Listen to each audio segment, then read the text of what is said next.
Hello बच्चों, आज जो डिस्कस करने जा रहे हैं बहुत ही important vector form of Coulomb's law. Coulomb's law का वेक्टर फॉर्म, और ऐसा कई जगह पर फिजिक्स में हम लोगों को वेक्टर फॉर्म में देना होता है। जैसे एक आगे आपको मिलेगा बायोट-सावर्ट लॉ, उसका भी हम लोग वेक्टर फॉर्म लेते हैं। तो कई जगह पर वेक्टर फॉर्म लेते हैं किसी भी फॉर्मूले का, इसलिए इसको ध्यान से देखिए। इसमें सिंपली वेक्टर का कॉन्सेप्ट है। और देखिए, जैसे मान लीजिए कोई भी दो चार्ज अगर किसी सर्टेन डिस्टेंस पर होता है, तो किसी भी दो चार्ज के बीच जो फोर्स ऑफ इंट्रैक्शन होता है, मतलब फोर्स ऑफ अट्रैक्शन या repulsion, according to Coulomb's law, ये आप जानते हैं। According to Coulomb's law, according to Coulomb's law, ये हम लोग जानते हैं कि F इक्वल टू K, और K के स्थान पर 1/4 पाई एप्सिलॉन नॉट। हवा की बात करें तो एप्सिलॉन नॉट लेते हैं, इसे K भी ले सकते हैं। तो यहाँ पर Q1 Q2 अपॉन R², ये हम लोग लेते हैं सिंपल लॉ। तो जरा इसको समझिए, इसके डायग्राम को समझिए। तो यहाँ पर कोई भी चार्ज मान लीजिए कि Q1 है, और यहाँ पर कोई भी चार्ज क्या है, Q2 है, ठीक है। और ये ओरिजिन है, और इसका जो यहाँ से पोजीशन वेक्टर है ये R1 है, और यहाँ से इसका जो पोजीशन वेक्टर है ये R2 है, और इस दोनों के बीच का डिस्टेंस यहाँ आप देख रहे हैं कि ये R है। तो सबसे पहले, जैसे अगर हम ये कहें आपको कि इसके कारण यहाँ पर ये Q1 चार्ज है, ये कौन सा चार्ज है, Q1, और Q1 का मतलब प्लस Q1 है।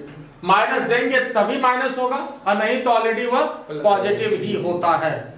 तो इसके कारण अगर हम इस पर पूछें कि Q1 के कारण Q2 पर, Q1 के कारण Q2 पर फोर्स किधर लगेगा, Q1 के कारण Q2 पर फोर्स किधर लगेगा, तो किधर लगेगा बताइए, नीचे रिपल्सन होगा, और इधर फोर्स लगेगा। तो यहाँ पर यही लिखा गया है, फोर्स ऑन चार्ज Q2 और due to Q1, force on charge Q2 और ड्यू टू Q1। तो जिस पर फोर्स लग रहा है वो पहले F2, और किसके कारण, तो 1 के कारण है, Q1 के कारण है, इसलिए यहाँ पर 1, ये इसका इंडिकेशन हमने दिया। तो F21 का मतलब क्या हुआ, फोर्स ऑन चार्ज Q2 और ड्यू टू चार्ज Q1, इसको मान रहे हैं हम लोग F21। आई बात समझ में। तो यहाँ पर force on the charge, force on the charge Q2 किसके कारण, ड्यू टू Q1, तो इसको हम लोग मान रहे हैं F21। आई बात समझ में, F21। तो यहाँ पर ये वेक्टर होगा, ये तो तय है, और इसके हिसाब से जो सिंपल फॉर्मूला हो जाएगा 1/4 pi epsilon not Q1 Q2 upon R², जो ये लेते हैं। अब जरा यहाँ पर ध्यान दीजिए, ये तो इसका सिंपल फॉर्मूला हुआ, लेकिन जब यहाँ पर फोर्स ये वेक्टर है, तो यहाँ पर भी इसको क्या होना चाहिए, वेक्टर होना चाहिए। क्या होना चाहिए, इसको क्या होना चाहिए, वेक्टर होना चाहिए। तो वेक्टर होना चाहिए, इसलिए यहाँ पर अब हम लोग क्या करते हैं, वेक्टर बनाने के लिए क्या करते हैं, यूनिट वेक्टर से मल्टीप्लाई कर देते हैं। क्या करते हैं वेक्टर बनाने के लिए, यूनिट वेक्टर से मल्टीप्लाई कर देते हैं। यूनिट वेक्टर का मेजर एप्लीकेशन है ये, कि किसी भी चीज को अगर वेक्टर बनाना हो तो क्या करते हैं, यूनिट वेक्टर से मल्टीप्लाई कर देते हैं, और इससे होता क्या है, उसके मैग्नीट्यूड पर भी कोई फर्क नहीं पड़ता है, मैग्नीट्यूड पर भी कोई फर्क नहीं पड़ता है, और यहाँ पर यह वेक्टर बन भी जाता है। तो यहाँ देखिए, अब जैसे मान लीजिए यहाँ पर यूनिट वेक्टर से मल्टीप्लाई अगर कर देते हैं, सपोज यहाँ पर जैसे कोई भी वेक्टर R है, और यहाँ पर ध्यान देने वाली बात यह है कि इधर से इधर का ये जो हम लोग ने डिस्टेंस लिया है, इसको भी रिप्रेजेंट कर रहे हैं R21। तो इसका यूनिट वेक्टर मतलब R21 का यूनिट वेक्टर से मल्टीप्लाई कर देते हैं, R21 और इसका यूनिट वेक्टर। और किसी भी चीज को जब यूनिट वेक्टर से मल्टीप्लाई कर देंगे तो क्या होता है, वह वेक्टर बन जाता है। आई बात समझ में? तो यहां पर ये यूनिट वेक्टर से मल्टीप्लाई कर दिया और इसका इंडिकेशन क्या होता है, कैप, टोपी। तो कैप लगा दिया तो ऑलरेडी यूनिट वेक्टर हो गया। जब कैप लगा दिया तो ये यूनिट वेक्टर हो गया। आई बात समझ में? और तरीका क्या है, जैसे कहीं भी कोई भी वेक्टर अगर जैसे यूनिट वेक्टर अगर हमको लिखना है तो क्या करते हैं हम लोग, किसी भी वेक्टर को अगर उसके मैग्नीट्यूड से डिवाइड कर दिया जाए तो वह उस डायरेक्शन का यूनिट वेक्टर देता है। किसी भी वेक्टर को जब उसके मैग्नीट्यूड से हम डिवाइड कर देते हैं तो वह उस डायरेक्शन का यूनिट वेक्टर देता है। फिर सुनिए, किसी भी वेक्टर को जब उसके मैग्नीट्यूड से हम डिवाइड कर देते हैं तो क्या करता है, वह उस डायरेक्शन का यूनिट वेक्टर देता है। आई बात समझ में? तो अब यहां देखिए, जैसे अब ये यूनिट वेक्टर है, जैसे R21 को अगर हमको लिखना ये यूनिट वेक्टर है तो क्या करेंगे, R21 वेक्टर को मैग्नीट्यूड से डिवाइड करेंगे। आई बात समझ में?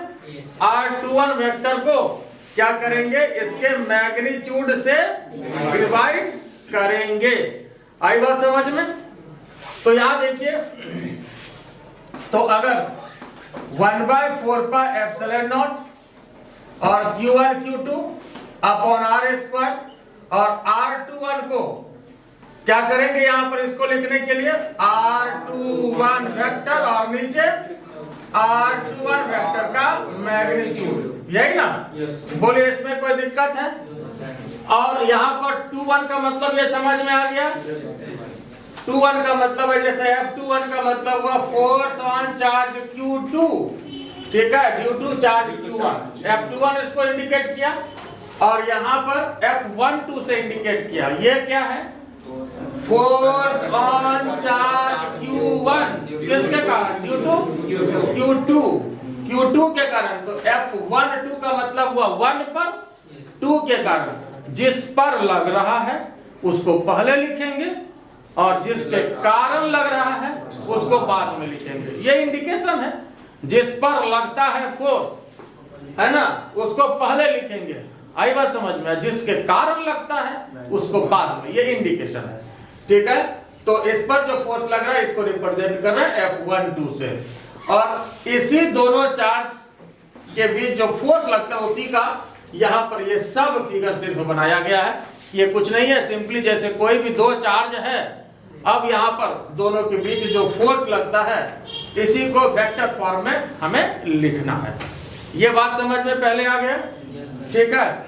यहाँ पर एक बार फिर सुनिए, हमने कहा कि किसी भी वेक्टर को जब उसके मैग्नीट्यूड से डिवाइड करते हैं तो वह उस डायरेक्शन का क्या देता है, यूनिट वेक्टर देता है। वेक्टर में पढ़े हैं, इसको इवन रटवाए भी हम, और ये आपको पता भी है, ठीक है।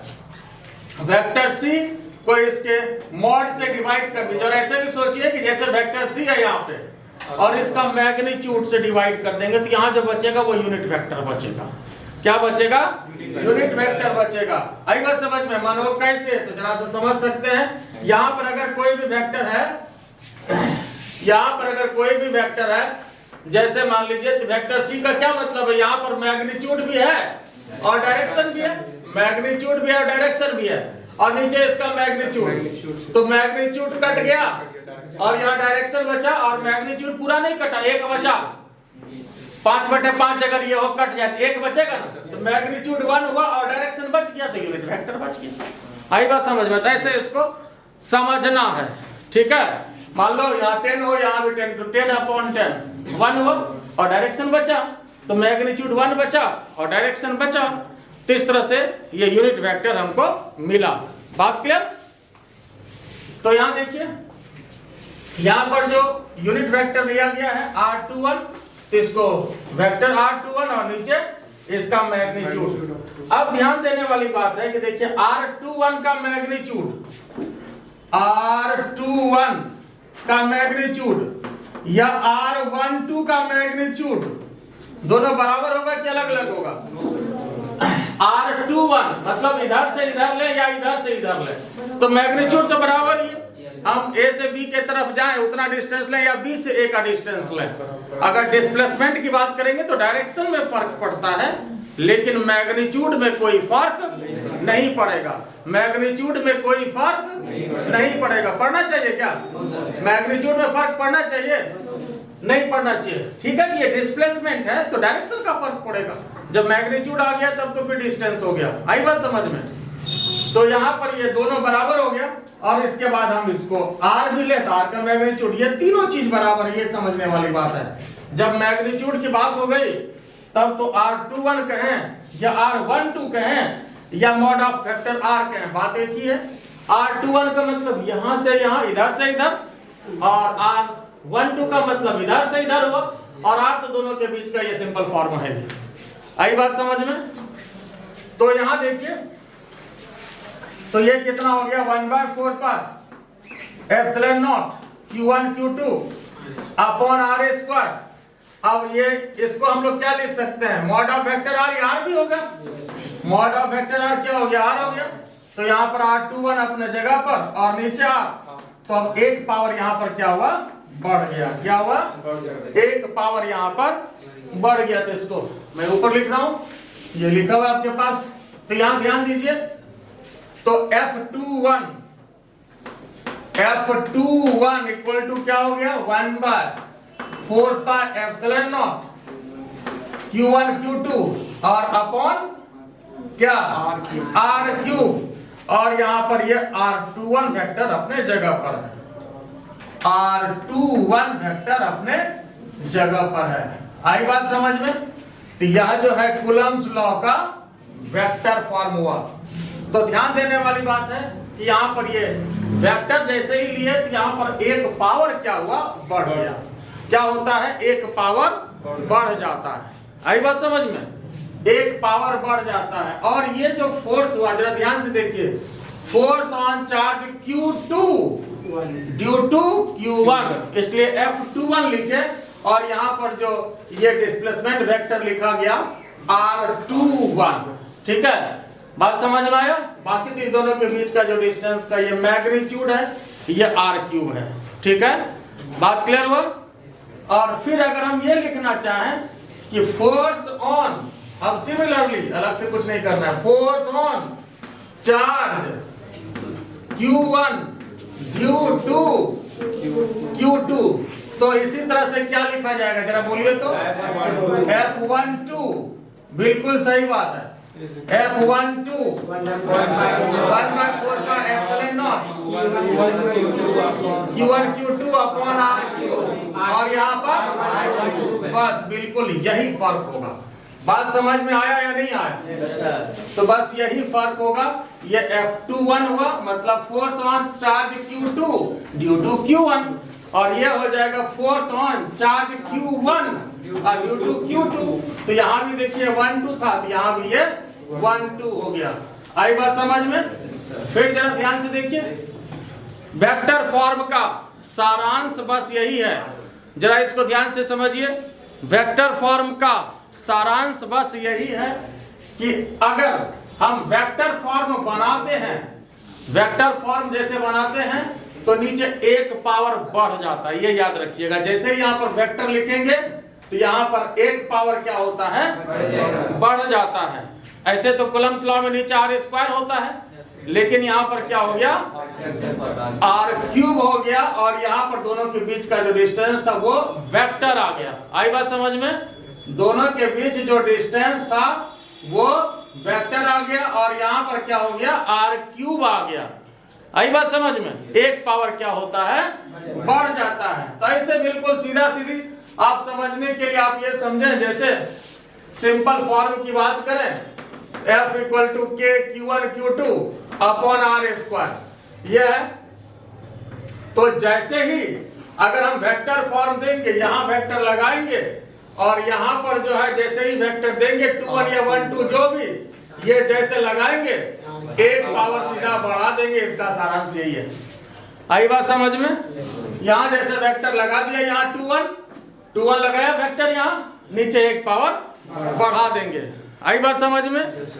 और फिर जैसे फिर हम इसको हम हटाएंगे जैसे एक पावर यहाँ से घट जाएगा, तो नेचुरली ये घटेगा। जरा सोचिए कि जैसे ही हम इस वेक्टर को यहाँ पर हम हटाएंगे तो हम लोग किससे हटाएंगे? इससे हटाएंगे R21 का यहाँ पर यूनिट वेक्टर और इनटू R21 का मैग्नीट्यूड, एक पावर ऑलरेडी कट जाएगा। बात समझ में आया कि नहीं आया? ये बात क्लियर हो गया? यहां तक क्लियर है? तो अब यहां पर देखिए, फिर अगर इच्छा हो जैसे R21 को देने का, तो R21 को हम लोग क्या दे सकते हैं? R2 माइनस R1 भी दे सकते हैं। कैसे दे सकते हैं? तो यहां देखिए जैसे दिस वेक्टर और उसके बाद यहां पर देखिए ये दिस वेक्टर, तो कहने का मतलब R1 plus R21 equal to कितना हो जाएगा?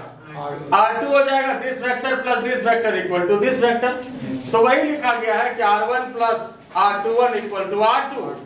तो R21 अगर लेना हो तो क्या करेंगे हम लोग? यहाँ पर R2 में R1 को घटा देंगे, और वैसे यही सफिशिएंट फॉर्म है, इसको देने की कोई जरूरत नहीं है। आई बात समझ में? ये आपका कूलम्ब्स लॉ का वेक्टर फॉर्मूला। तो इसमें क्या देखिए, ये कुछ नहीं, सिंपल वेक्टर का एप्लीकेशन है और यूनिट वेक्टर का सिंपली एप्लीकेशन है। बात समझ में आया? बोलो इसमें कोई दिक्कत है? तो फिर अगर यहाँ तक ये लिखा हुआ है नीचे, ये समझ गए ना? तो जरा सा एक मिनट यहाँ देख लीजिए, अगर इसको हम हटाना चाहें मान लीजिए वेक्टर फॉर्म में, तो यहाँ पर ऐसा लिख सकते हैं। एक सेकेंड जरा सा देखिए, जैसे F21 को यहाँ पर लिखना चाहे हम 1/4 pi epsilon not Q1 Q2 upon, अब जैसे R के स्थान पर अगर हम लिखना चाहें मैग्नीट्यूड के फॉर्म में, तो जैसे यहाँ देखो R21 जो वेक्टर है, R21 वेक्टर है ना, तो इसको क्या लिख सकते हैं? ये भी लिख सकते हैं ना, यहाँ देखो R21 वेक्टर को क्या लिख सकते हैं हम लोग? देखिए R2 माइनस R1, ठीक है, ऐसा लिख सकते हैं। और नीचे जो आपका R है, R क्यूब है, तो R2 माइनस R1 का या होल क्यूब दे सकते हैं। आई बात समझ में? क्या दे सकते हैं? होल क्यूब दे सकते हैं। बोलो इसमें कोई दिक्कत है? तो इसका ये मॉड का ऑलरेडी ये होल क्यूब हो जाएगा, तो ये R ही हो जाएगा, ठीक है, इसका यहाँ मॉड लगा। तो ये आपका वेक्टर फॉर्म था, ठीक है, यहाँ तक कोई दिक्कत? तो चलिए ठीक है, इसमें आज इतना ही, ठीक है। हमारा चैनल इनोवेशन एकेडमी, ठीक है, क्या करना है? ठीक है, अच्छा लगे तो लाइक करिएगा, सब्सक्राइब करिएगा। Thank you.